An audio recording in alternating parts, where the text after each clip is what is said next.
Aujourd'hui, petite explication sur plusieurs sujets, notamment l'histoire de la grève et le Covid, le temps de travail. On n'a pas les réponses à toutes les questions, mais on va déjà essayer d'aiguiller un peu les choses. Point numéro 1, sur la grève, bien entendu, elle est toujours en cours. On voit sur l'échelon national, certaines organisations syndicales ont retiré des préavis. En ce qui concerne le ZIS 59, il n'y a absolument rien de changé. On part du préavis qui a été déposé le 15 mai 2019, avec un effet actif au 21 mai. Voilà, donc aujourd'hui, il n'y a rien qui change.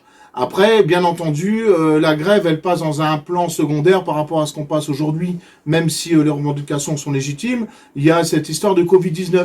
Le but, c'est de faire aussi le point par rapport à ça. Donc, on a fait des communiqués, une petite vidéo, ce sera peut-être plus simple à comprendre.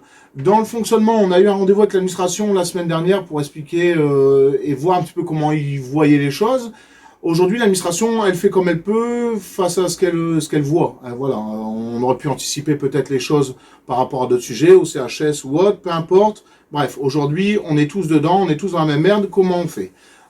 Plusieurs points sur le temps de travail. Aujourd'hui, on a vu sur les POG, et ça a été réduit sur des PON. D'accord? Donc on fait au mieux. Dedans, il y a des SOJ ou pas. Ça englobe plein de choses, c'est extrêmement compliqué. Le seul but du SDIS aujourd'hui, c'est d'avoir un panel d'agents disponibles pour demain. C'est-à-dire si la crise, elle s'approfondit demain, si par exemple t'es 22 gardes aujourd'hui et que demain, t'as que 10 bonhommes de frais, c'est d'avoir de la ressource. Donc c'est les mecs qui avaient posé et tout ce qui va avec. Donc voilà. Et c'est pour ça que ça se passe comme ça. J'essaye de retrouver un peu les notes pour essayer de répondre au mieux à vos questions. Il y a aussi comment ça se passe entre le SDIS et la DG. La DG, c'est le plan national. Donc, c'est l'État qui décide. Il a été écrit noir sur blanc qu'en gros, si le PKS10, il décide, donc chez nous, c'est Jean-René Le Serre, il décide demain matin, j'exagère, on fait tous du 24-24, on fait tous du 24-24. Mais par contre, arrêtez de penser aux thunes. Les thunes, c'est mort, les copains. C'est le temps de travail, la rémunération. C'est deux sujets différents. La rémunération, merci, au revoir, tu peux t'asseoir dessus.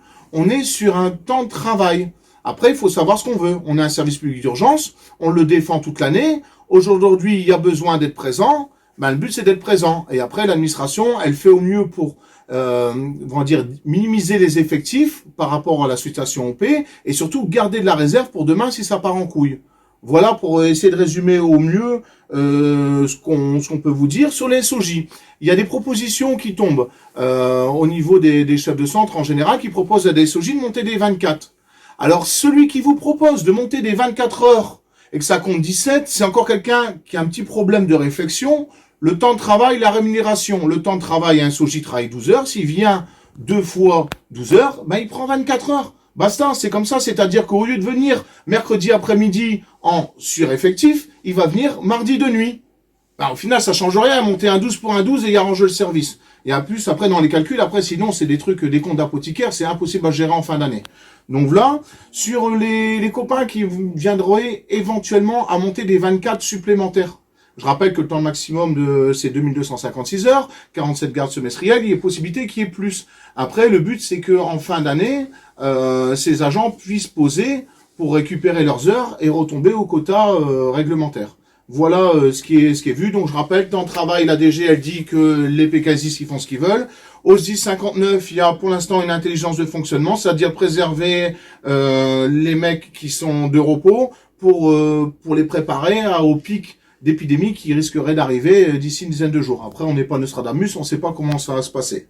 Et dernier point, sur les VLI, après j'arrête là, c'est déjà assez long.